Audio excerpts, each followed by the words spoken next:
يا أيها الذين آمنوا ادخلوا في السلم كافة بھائی دوستو بزرگو،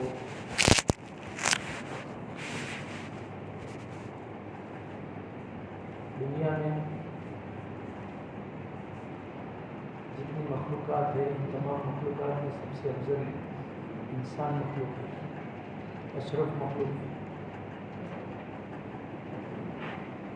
حالانکہ دوسری مخلوقات انسان سے زیادہ ہے، جتنے انسانات ہیں اس سے کئی گنا۔ اگر 10 انسان ہے تو اس کے مقابلے میں دنیا میں 100 جنات ہیں، 100 جنات ہیں تو اس کے مقابلے میں 1000 فرشتے ہیں۔ ایسی دوسری بہت ساری مخلوقات ہیں جو اس سے بھی زیادہ ہے۔ اللہ تعالیٰ نے بہت ساری مخلوقات بنائی ہے، لیکن انسان کو آخر کیوں کہا اشرف مخلوق؟ لقد خلقنا الانسان فی احسن تقویم۔ بنیادی چیز اللہ تعالیٰ نے ضابطے کے طور پر بھی بتا دی کہ بھئی انسان کی سب سے بڑی جو صفت ہے اور جو سب سے بڑا اس کی زندگی کا کمال ہے کہ وہ پیغمبروں کی باتوں پر بغیر دیکھے یقین کرتے ہیں۔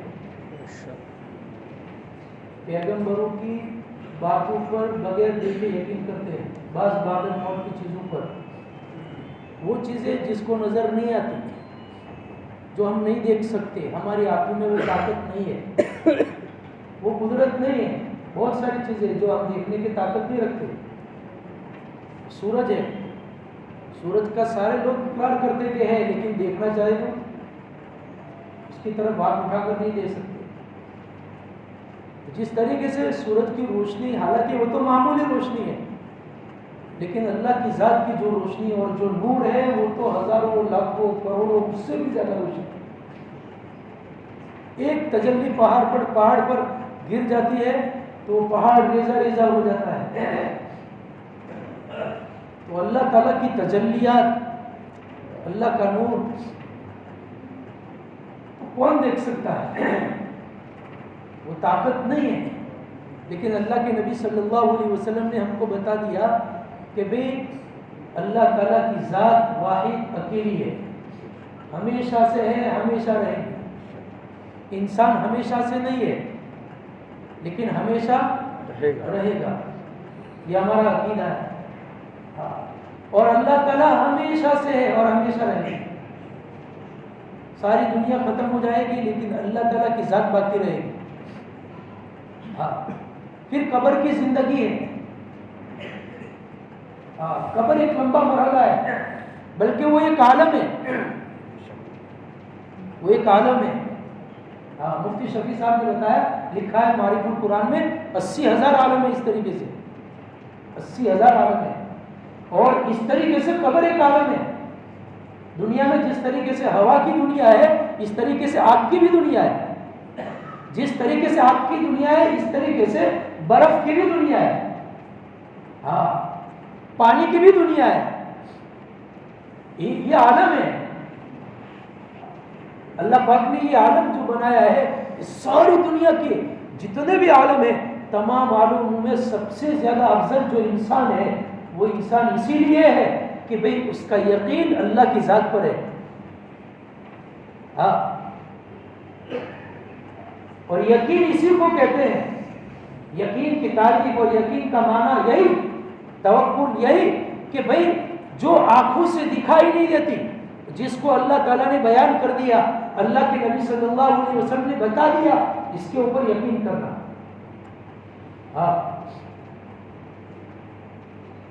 اور آنکھوں سے دیکھ لیا، جنت دیکھ لی، جہنم دیکھ لی، اب اس کے بعد کہتا ہے آمنا برب موسیٰ و ہارون، کہا تھا فرعون نے، بھائی آدمی مشاہدہ کر لیا، مشاہدہ بالغیب، غیب کی چیزوں کا اس نے اپنے آنکھوں سے دیکھ لیا، فرشتوں کو آتے ہوئے دیکھا کہ بھئی ملک الموت آ رہے، یہ آ رہے، وہ آ رہے، سب کچھ نظر آ رہا ہے کہ وہ حقیقت تو یہی تھی جو بتا رہے تھے، لیکن یقین نہیں کی اس زندگی میں۔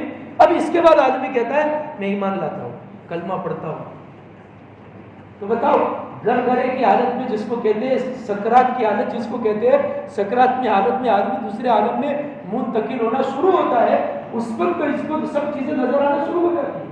اب اس وقت آدمی کتنا ہی سونے، کتنا ہی دل کی تصدیق کے ساتھ گہرائیوں کے ساتھ کلمہ پڑھے تو پھر اس کا کلمہ قبول ہوتا ہے؟ نہیں ہوتا ہے۔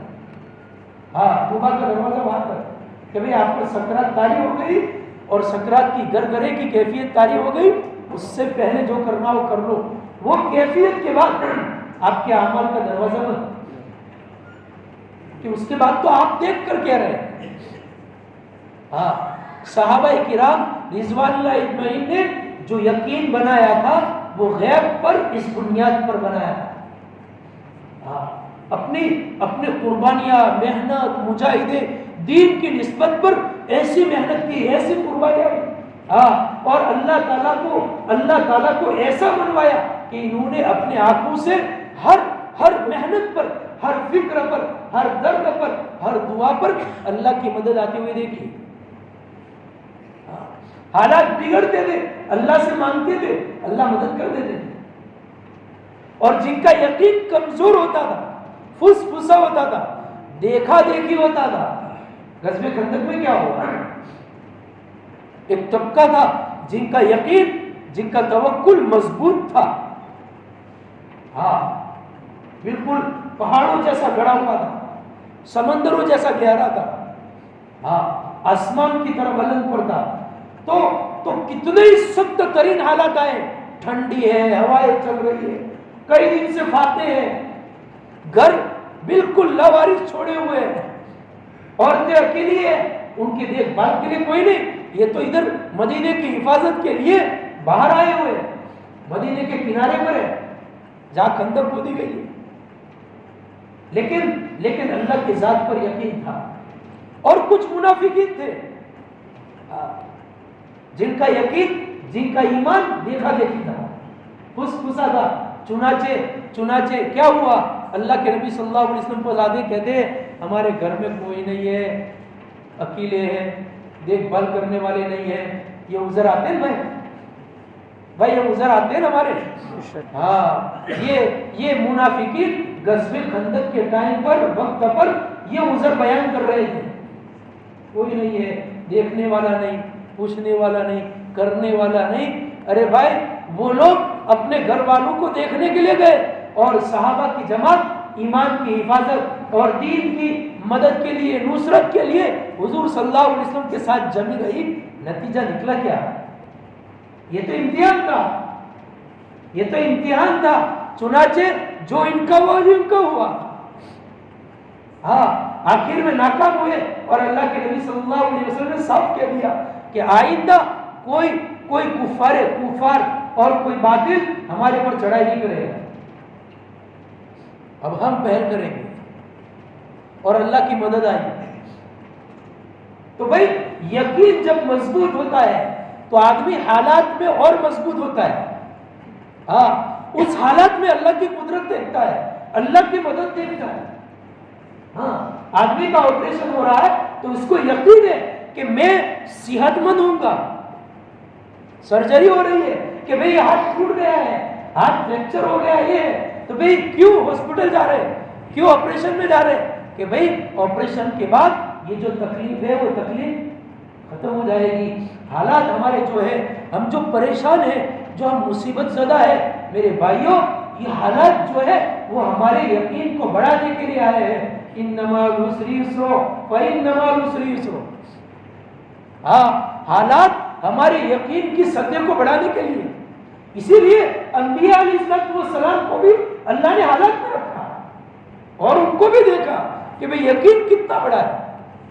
ہاں ابراہیم علیہ السلام کا امتحان کیسے قدم قدم پر لیا گیا، دیکھا ایک مرتبہ دیکھا کہ بیٹے آخری عمر میں، بڑھاپے کی عمر میں بچہ پیدا ہوا.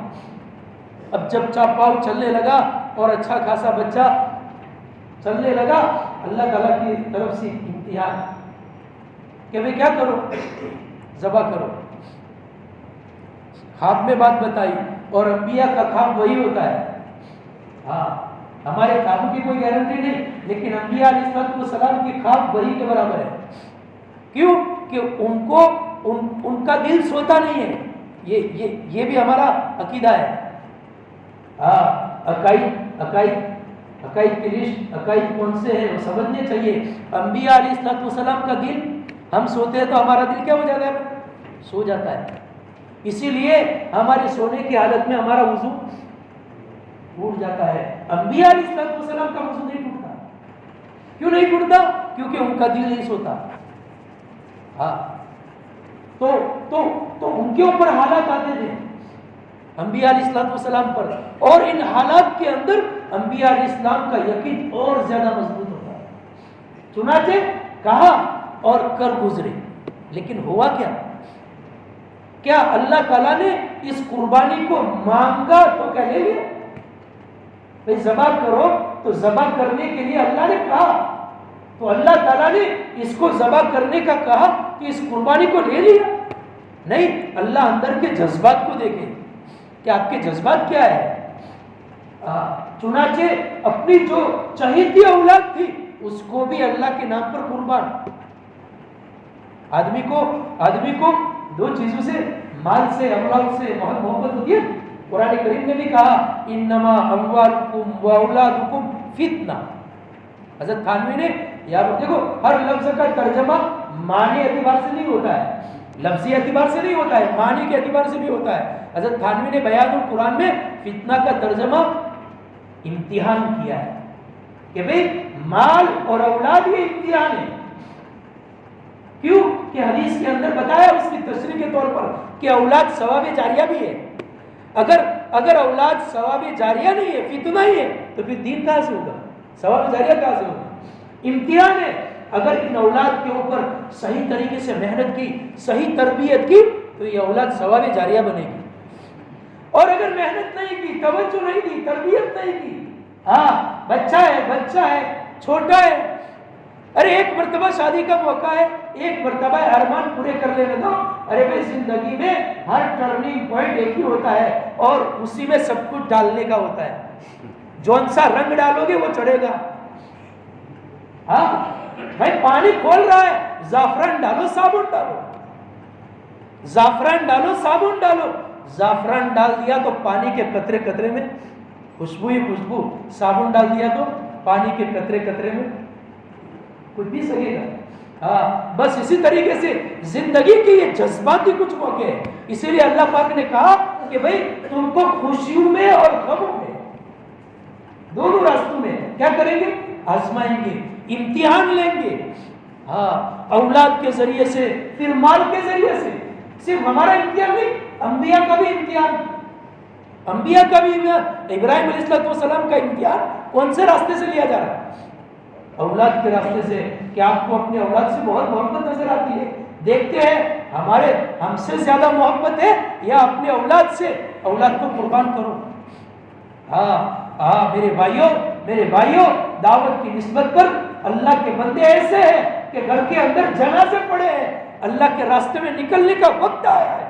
کس کو محبت نہیں ہوتی ہے، کس کو اپنی اولاد سے تعلق نہیں ہوتا ہے، لیکن دین سے لگاؤ ہے، یقین ہے کہ اللہ تعالیٰ مجھے ناکام نہیں کرے گا.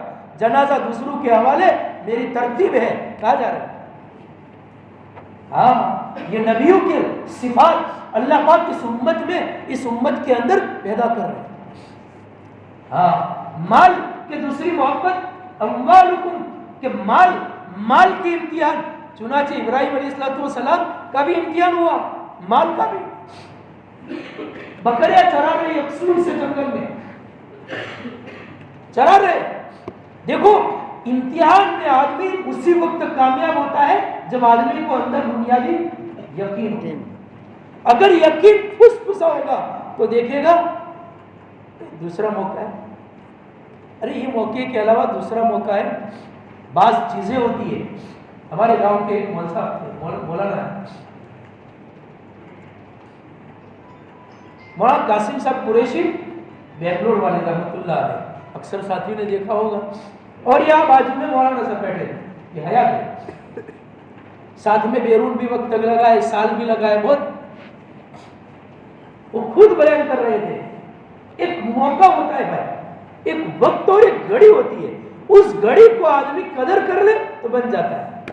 ہاں وہ بہلول رحمۃ اللہ علیہ نے کہا تھا کہ بھائی یہ اتنے روپے میں کون لے گا؟ مٹی کا کھلونا کا گھر بنایا تھا. دوسرے دن کون آیا؟ ارے بھائی بار بار سنتے ہیں نا، کون آیا؟ ہاں تو کہا میں اتنے پیسے دیتا ہوں، دے دو. تو کہا کیا؟ اب تو دیکھ کر آئے. ہاں خیر میرے بھائیو، ایک موقع ہوتا ہے، اس موقع پر اپنے آپ کو لگانا آدمی کا بدلنا ہوتا ہے. مولانا کہتے ہیں کہ ماں عمر صاحب بیان کر رہے تھے اور بیان کے بعد جذبات میں ایک کیفیت تاری تھی مولانا کے اوپر. تشکیل کے وقت کہا ولی صاحب کھڑے ہو جاؤ. اب مجھے ابھی 4 مہینے بیرون سے لگا کے آ رہا تھا، بیرون سے وقت لگا کے ہم دونوں ساتھ میں ہی آ رہے تھے. اب وقت پورا کر کے آ رہے تھے، مولانا کا بیان سن کے واپسی کی بات کر کے گھر جائیں گے. مولانا ایک حال پر، ایک کیفیت پر کہہ رہے تھے تو مولانا سر جھکا دیا. بازو میں وہاں قاسم قریشی صاحب رحمۃ اللہ علیہ بیٹھے تھے. کہا مولوی قاسم صاحب آپ کھڑے ہو جاؤ. مولانا کھڑے ہو گئے. ہم لوگ بھاگ گئے تھے وہاں مولانا قاسم قریشی صاحب کے کمرے میں، اس وقت ہمارے ساتھ تھے اور یہ قصہ سامنے بیان کر رہے تھے کہ بس یہ علماء میں بیان کرتے ہوئے کہہ رہے تھے کہ دیکھو بس زندگی کا یہی ایک ٹرننگ پوائنٹ تھا، نہیں تو بامبے کی ایک چھوٹی سی گلی کی چھوٹی مسجد میں امامت کرتا تھا، میرے کون سنتا. اللہ نے 7 بر اعظم میں کام کیا. میرے بھائیوں بعض موقع ہوتے ہیں آدمی کا یقین بن جاتا ہے، ایسے موقع پر پیچھے نہیں آگے کی طرف دیکھ لیتا ہے، اس وقت کھڑا ہو جاتا ہے، کام بن جاتا ہے. ہاں حساب لگاوے، یہ دیکھے کیا ہے سیزن آنے والی ہے، کون سی بھائی یہ آ رہی ہے، یہ آ رہی ہے، یہ آ رہی ہے. ہاں ہر چیز کی ایک سیزن، ایک موقع ہوتا ہے، اس موقع کو حصول کرنے کا ہوتا ہے. ہاں 13 سال صحابہ نے جو مکہ میں قربانی دی، اس مکہ کی قربانی، اور پھر اس کے بعد 10 سال صحابہ نے جو دوسرے لوگ آئے ان میں اور ان میں فرق ہے کہ نہیں؟ ہاں بہت سارے صحابہ ہیں، بعض صحابہ ہاں سفیان رضی اللہ عنہ وہ بھی آئے، حضرت عمر رضی اللہ عنہ ان کو پیچھے کرتے رہے، آگے بیٹھ گئے. کہا امیر المومنین یہ کیا ماجرا ہے؟ فقراء مہاجرین آتے ہیں، آپ ان کو پیچھے سے آگے بلا رہے اور ہم کو پیچھے کر رہے ہیں. کیا کہا؟ یہی بات کہی تھی کہ انہوں نے مکہ کے 13 سال کتنی قربانیوں کے ساتھ گزارے ہیں، وہ قربانیوں کی کتنی بڑی ہے. میں تو کہتا ہوں بس یہ چھوٹی بات ہے، کہیں ایسا نہ ہو کہ میدان محشر میں بھی ایسا ہو جائے. ہاں اللہ تعالیٰ قربانیوں کی بنیاد پر، اخلاص کی بنیاد پر اس کو آگے بڑھاتے ہیں. صلاحیت نہیں دیکھتے، حالات یہ وہ سب نہیں دیکھتے. آدمی قربانی دیتا ہے، اپنے جذبات، اپنے اندر کی دھوم لگن لگاتا ہے، اس بنیاد پر اللہ تعالیٰ میرے بھائیوں قبول کرتے ہیں. چنانچہ ابراہیم علیہ السلام کا امتحان مالی اعتبار سے بھی ہوا. جنگل میں بکریاں چرا رہے ہیں، ایک آدمی دور کھڑا اللہ کا نام لے رہا ہے، سبحان الملک القدوس.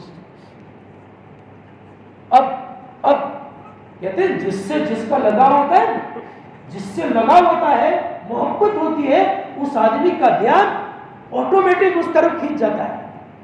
ہاں جنس کی طرف یہ قاعدہ کلیہ ہے کہ وہ چیز اس چیز کی طرف کھینچے گی جس چیز کا تمہارے دل میں بیٹھا ہوا ہے، جس کی طرف کھینچتی ہے. حدیث بھی ہے اور ہزاروں واقعات بھی ہے کہ یہ چیز اس طریقے سے ہوئی ہے.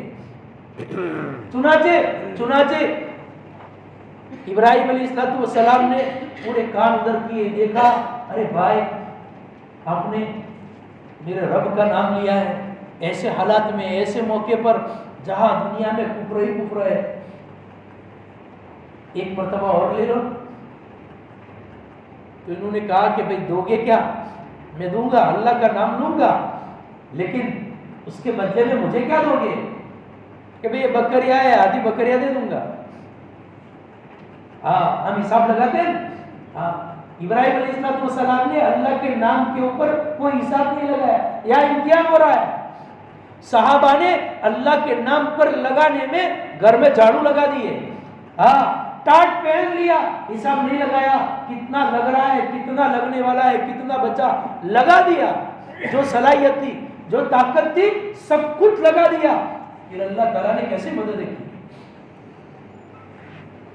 تو انہوں نے آدھی بکریاں لی اور پھر کہا سبحان الملک القدوس۔ جب کہا تو یہ اللہ سے جب تعلق پیدا ہو جاتا ہے، اللہ سے سچی محبت ہو جاتی ہے، اللہ سے عشق ہو جاتا ہے، تو پھر یہ پیالہ ایسا ہے کہ جتنا پیا جائے اور جتنا بھی پیا جائے اتنا ہی آدمی شراب نہیں ہوتا ہے، اور مزید ہر دن مزید اور بھی کہتا ہے اور بھی پینا، ہاں چین نہیں آتی۔ چنانچہ انہوں نے کہا اللہ کے بندے ایک مرتبہ اور لے لو۔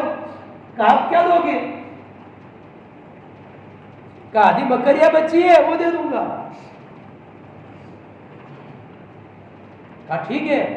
پھر ایک مرتبہ کہا لیکن اللہ کا نام ایسا ہے، ہاں جب آدمی سچے دل کے ساتھ، دل کی گہرائیوں کے ساتھ، ہاں بعض اسلاف ایسے گزرے ہیں کہ جب اللہ کا نام لیتے تھے تو ان کے منہ میں مٹھاس پیدا ہو جاتی تھی، ہاں مٹھاس پیدا ہو جاتی تھی، ہاں اور کہتے تھے کہ کوئی میرے سامنے اللہ کا نام لیتا ہے تو میں اس کو مٹھائی کھلاتا ہوں۔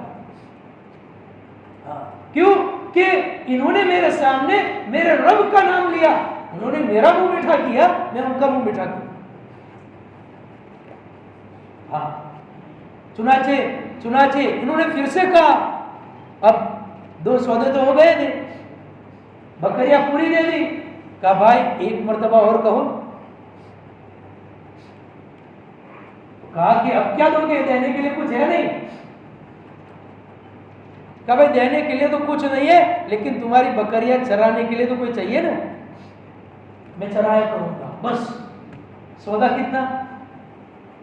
سوچو تو صحیح، اللہ کے ساتھ تعلق کتنا بڑا ہے، محبت کتنی بڑی ہے کہ پوری زندگی کی غلامی لکھ رہا ہے، کس بنیاد پر؟